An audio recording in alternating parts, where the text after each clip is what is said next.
Hello guys and dolls, welcome back to Vintageortacky. My name is Cora and today I'm going to be showing you how to create these really cool props that I made to create this Oblina costume. This was so much fun to do. As a 90s kid, I was super obsessed with Oblina. I thought she was the coolest. She was good in school. She was good at everything. She had style. She had flair. I really love this cartoon. I think it's something that's genuinely special. So I hope that if you've never heard of it before, I'm able to introduce this to you and you guys can check it out. I think it's available on Amazon. It's a really fun cartoon and just really unique. If you like Harry Potter, I think you'd really like All Real Monsters. It would also be really fun to recreate with your kids. I think this is a really, a safe space for children in this video.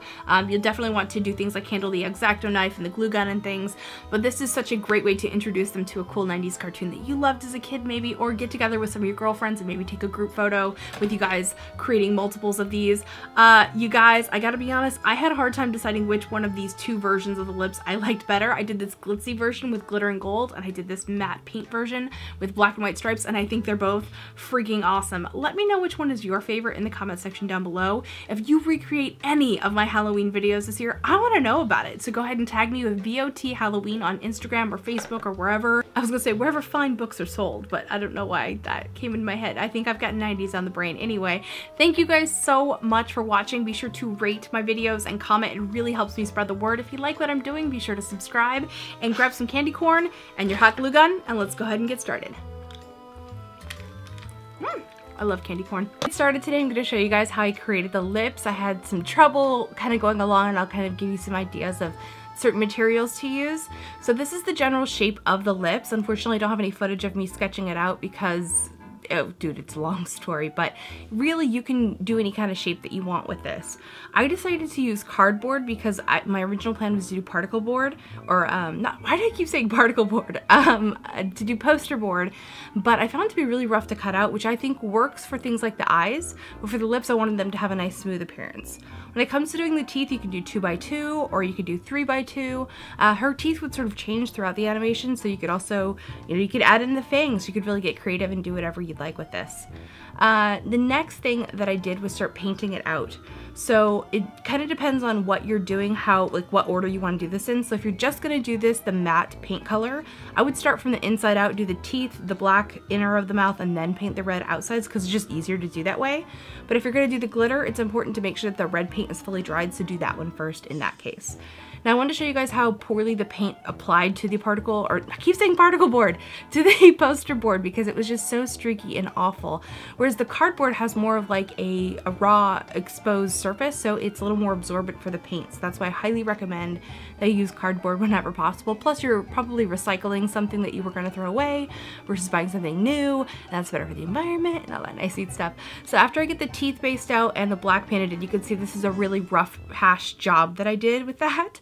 The reason was that I was painting the glitter on. Now I don't have any footage of me painting on the glitter paint because it was late at night when I was doing it and the footage is just too grainy and dark and you really can't see anything. But suffice to say, I sprayed it down with some glitter paint, 3 coats. Yeah. So now what I'm doing is I'm kind of going over and painting it a bit more tidily. I painted, again, the teeth on first. I was really impressed with how this acrylic paint went over the glitter painting. I also gave it a cool texture, which I really enjoyed. So then I'm just going in, and now this is the opportunity to make sure all the teeth are really nice looking. So I'm going to make them a little bit shorter in some cases. I will round out the edges, make them a little more even and stuff like that. So that's one of those great things where you can kind of like base it out and then perfect it later. It's kind of like with eye makeup. You can kind of get a rough estimate and then sort of fix it as you go. Now to create the little handles for the lips, I spray painted one with a beautiful gold spray paint. The other one I based out in just white acrylic paint, and the acrylic paint absorbs onto these sticks really well because again they have like a raw natural edge, they're absorbent. Painted it all out in white, and then I painted little black stripes by sort of rolling it around to get a kind of even distribution and then just filling it in.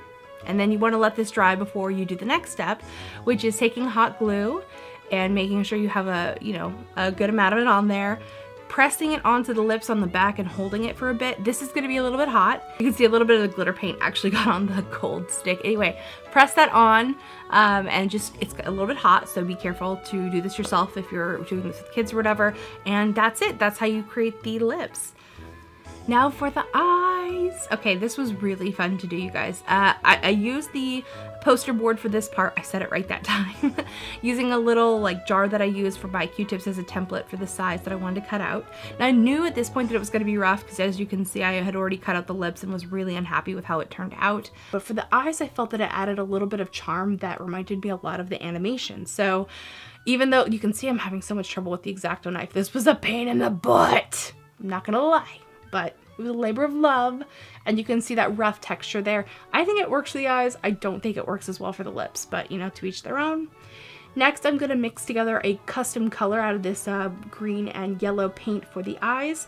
I ended up overusing this, so just use a lot less paint than what you need is, I guess, my advice here, because I really overdid it. So to create the pupils of the eyes, I first drew a line, and then I did these sort of like rounded shapes on the outside, almost like you're drawing a leaf. Fill it in, and then I'm gonna make it a little bit more pointy there at the bottom. I'm using a moppy brush, which is really great for this. And then turn it around, and that's the pupil. It's pretty easy to do. I painted the back of the eyes black because I thought it was kind of, at first I painted them green and I thought it was weird that they'd be like the same color all around. And then I did a really rough sort of border around the entire eye. You can make this more perfect if you'd like, but I liked the charm of it being a bit uneven and, again, kind of like the animation. Taking more of those wooden dowel rod things that we used earlier, I cut this in half with a knife. Then I took a little bit of the black paint and painted onto the sticks. And this was actually, again, it dried really fast. I did 2 coats and it was boom, done and done. The headband that I'm using for this I got at Ulta. I will have it linked below if I can find it. And a little bit of hot glue sort of around the edge of the dowel and then stuck into the headband itself. And it works perfectly. You could use different headbands and you could glue it to it a different way. This just seemed like the easiest way for me. Again, use a little hot glue on the dowel, stick the eye on, make sure that it is drying. This one was actually, it felt hotter than when I did the lips for some reason. When it comes to the eyelashes, I had some troubles. So I took some wax paper. I'd seen that people do this where they use hot glue and wax paper and then they just peel the hot glue off. It didn't quite work for me that way. It ended up sticking to the wax paper. So unfortunately, I do not have footage of what came after this part of the creation of the eyelashes, is that I painted them. I painted them and then I cut them out. So that's pretty self-explanatory. I guess I don't really have to show you guys that part. But this is how I created the physical part of the eyelashes, then painted them and cut them out. And then I used a little more hot glue to attach them to the back. This was very hot, so I used a makeup brush to sort of press it on and weld it together. And that's how you create the eyes. Let's go ahead and show you how I do the makeup. I already am getting caffeinated with a little bit of coffee. I have my lid primer and my underbrow concealer on. For more info on what I use, check out vintageortacky.com. For now, let's start with the eyeshadows. This is a little palette of some Makeup Geek shadows that I made for myself. The first color I'm going to use today is Epic, which pretty much matches my hair. I'm going to pick that up on a Smith 253 brush. I'm going to put that right here in my eye, inner corner area thingy here. And then without picking up more product, I'll blend that into my outer corner out here. And this will make it look darker and less green in the outer corner. Wiggle out the edges of that so it's not like a banged off, like, see how that's like kind of funky looking? Just sort of wiggle the edge out. Next up is to pack on the bright green. This is Limelight. Oh my gosh, if you love chartreuse eyeshadows, you have to get this shadow. It is gorgeous. And I'm gonna pack that on the center of the lid. Really like hardcore pack it on in the center and then slowly start to blend it, but I'm actually gonna apply to the other side first so that I don't get any blending of the color on my brush. I'm just like pure pigment, pack it on. Okay, now that it's on both sides, I'll start blending it to either side of the darker green. For the outer corner, I'm going to pick up an olive eyeshadow. This is Dirty Martini from Makeup Geek, and use that right here in the outer corner and blend it into my crease a little bit. I'm using a fluffy but small blending brush for this. This one's from London Brush Company. It's called the Best Kept Secret No. 3. We're just going to kind of rock that in my socket, and then I'm going to bring that color over about halfway.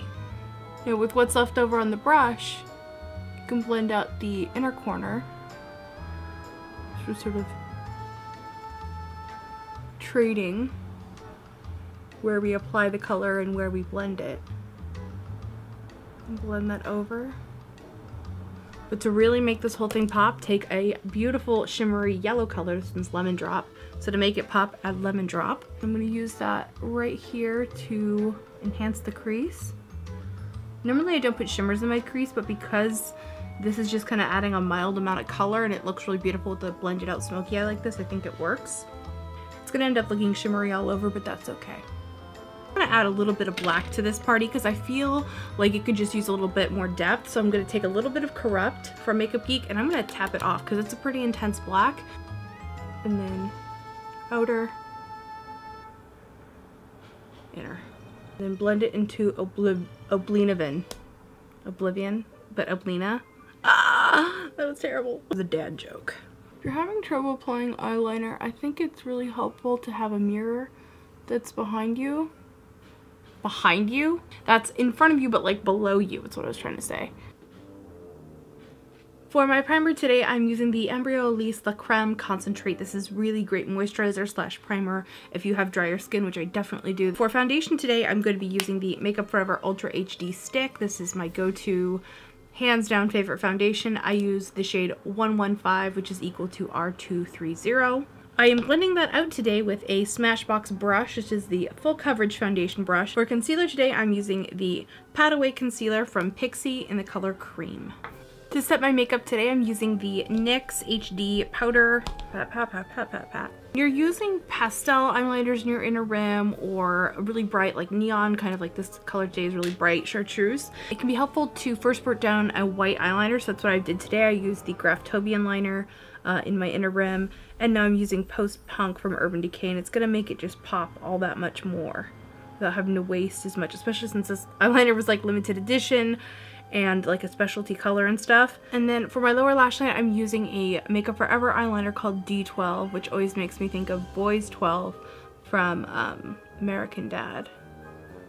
And now I have the song stuck in my head. Oh girl, you need a shot of B12, you know you do. And then I blend it out with this stiff pencil brush that I got from Storylook or Storybook Cosmetics, which I didn't like that much at first, but now I really like how stiff it is because it's perfect for doing things like blending out eyeliner.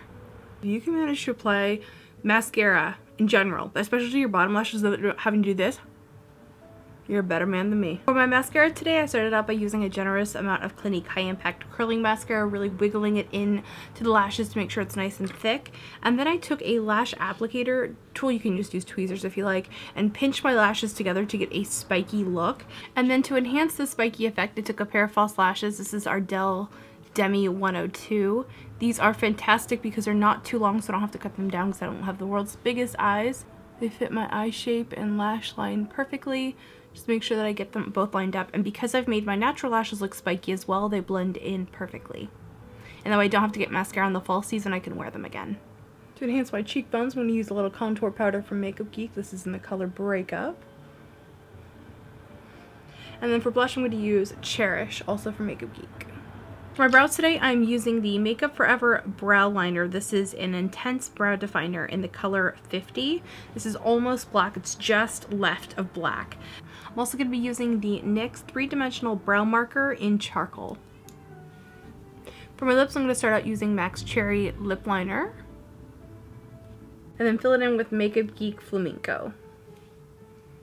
You can make this lip color deeper if you layer it, so I'm trying to just keep it to the one layer to keep that cherry color.